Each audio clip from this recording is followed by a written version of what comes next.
gentleman from Utah, Mr. Owens. Thank you so much, Mr. Chairman. I would say that, start off, that little outburst we saw a minute ago is exactly why we're having these hearings. The genesis of this anti-Semitism, this hatred that we're seeing across our country is coming from our universities.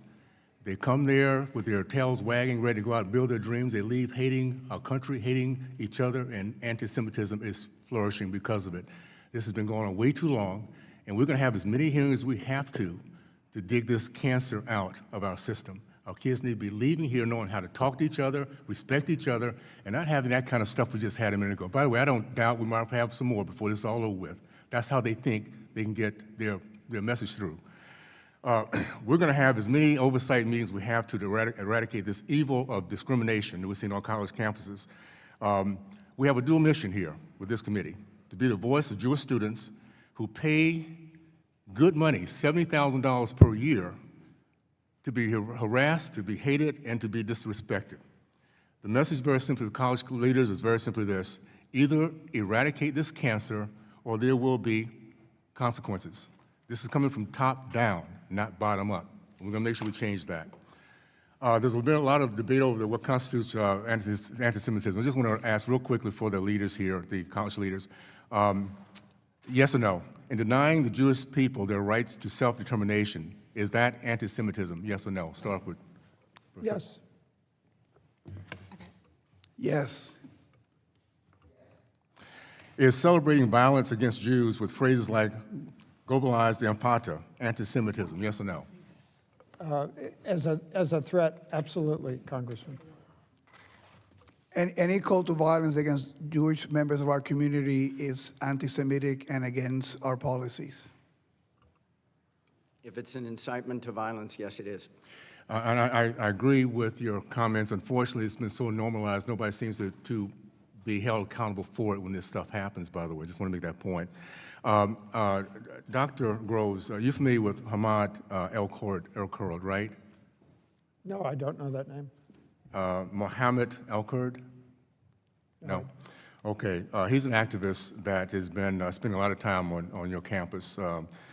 He says Israelis harvest organs of the martyred and they have an unquenchable thirst for Palestinian blood.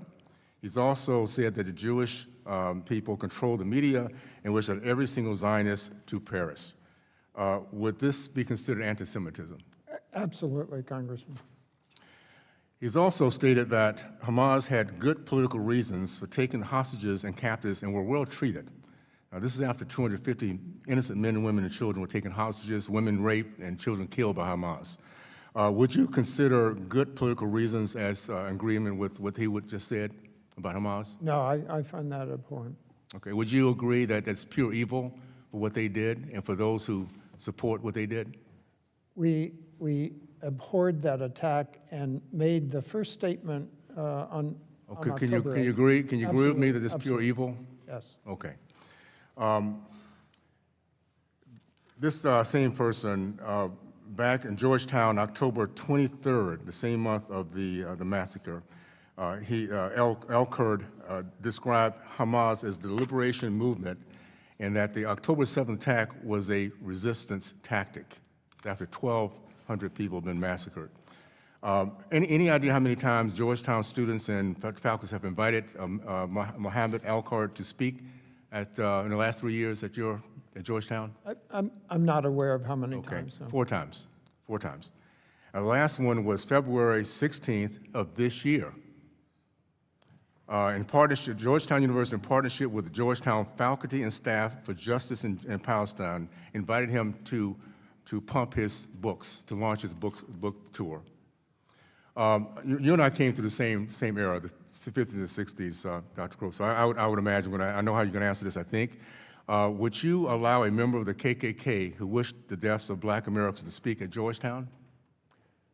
No, but we endeavor to have speakers from many different sides to give our students. So KKK member in today's environment, you would invite, you'll give him. No, I don't think we would. We do want to have our This is very students specific. exposed to This is different- very, yeah, this is a hate. You're talking about, you remember what the KKK used to do to Black people, right? Yes. Okay.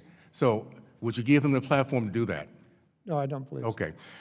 Well, to that point, if Georgetown would prevent white KKK bigots on the campus, why would the university would disallow it? Why would the university allow by faculty or students to invite Palestinian anti-Semitic bigots? Because that's what this guy is. I'm about to run out of time. I just want to say this. You have. Your time has expired. Yes. Okay. It's time to get this together. And I'm glad. Thank you, Mr. Chairman, for doing what we're doing right now. Appreciate it. I thank the gentleman. I now recognize